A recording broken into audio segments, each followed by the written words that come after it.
Mr. Sybil will take the rest of the time. Sir, we have a Citizenship Act in this country. It recognizes citizenship by birth, citizenship by descent, citizenship by registration, citizenship by naturalization, and citizenship by incorporation of territory. These are universal, but I'll be very brief, he will speak. These are universal principles. Now this government is introducing a new category called citizenship by arbitrary executive fiat. And is asking this Parliament to support the government in passing what is patently an unconstitutional law.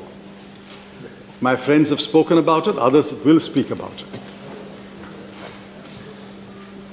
We are elected representatives of the people. The Constitution has asked us, in the first instance, to judge the constitutionality of a bill. We can't pronounce on the constitutionality, but we have a responsibility to pass what is constitutional. Not all of us are lawyers. In fact, not all of us should be lawyers. We should be from every walk of life.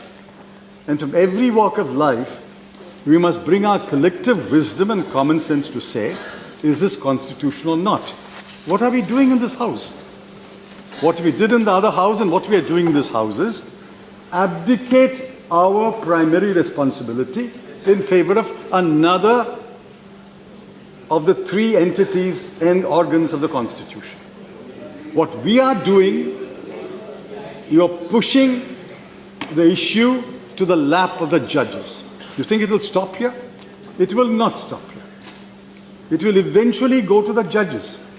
And the judges are respectable people, but they're unelected judges. Unelected judges and unelected lawyers will ultimately decide whether what we do is constitutional or not. This is a slap on the face of Parliament.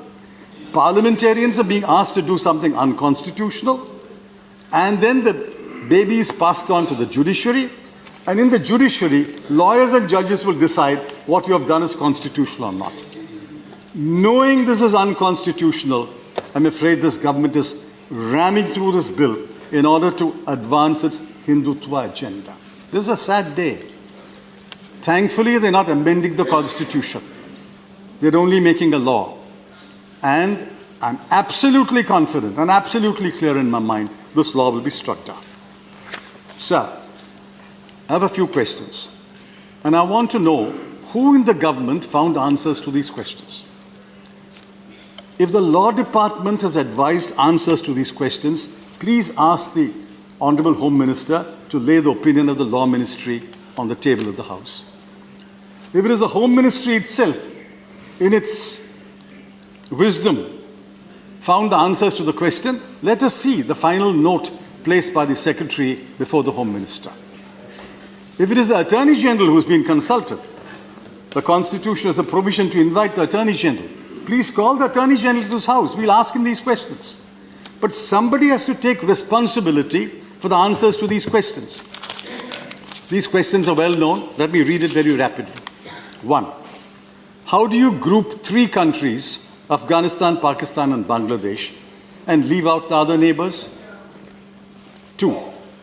How do you identify only 6 religious groups, Hindu, Sikh, Buddhist, Jain, Parsi, Christian, and leave out others like Ahmadiyas, Hazaras, Rohingyas? 3. Abrahamic religions are 3: Christianity, Judaism, and Islam. Why have you included Christianity and left the other 2? 4. Why have you excluded Sri Lankan Hindus and Bhutanese Christians? Look at the exclusionary, inclusionary hyphenation. Sri Lanka is excluded, Hindus are included. Bhutan is excluded, Christians are included. When you hyphenate the effectives, Sri Lankan Hindus are excluded, Bhutanese Christians are excluded. This exclusionary, inclusionary hyphenation is beyond common sense and logic. 5. Why only religious persecution? Are people not persecuted for political reasons? Linguistic? Are people not persecuted on linguistic grounds? Are people not persecuted by unleashing internal wars against them? Why only religious persecution? Why not every kind of persecution? 6. Does or does not Article 14 of the does not the bill violate the 3 fundamental elements of Article 14 of the Constitution? First, equality before law. Unequals cannot be treated as equals. 2, unreasonable classification or irrational classification. And then there's a third element which most people forget. Judge-made laws added a third element. Even if unequals are not treated as equal or equals are treated unequally, even if the classification is reasonable, it can be struck down on the ground it's arbitrary. Arbitrariness writ large on the face of this bill. Now, I want to know who gave answers to these questions. Please let us have the answers. Why are parliamentarians being told, you will not give answers to these questions, go to the court and find answers? Let us have answers to the question.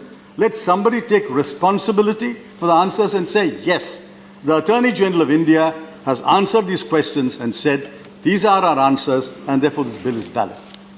I dare the government to lay the opinion of the Law Department. I dare the government to invite the Attorney General to this House to answer our questions.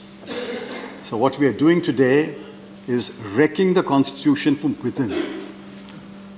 A small part of the Constitution is sought to be wrecked and demolished by this insidious bill. Fortunately, we have 3 organs of the state. The executive is complicit. The legislature is being invited to collaborate.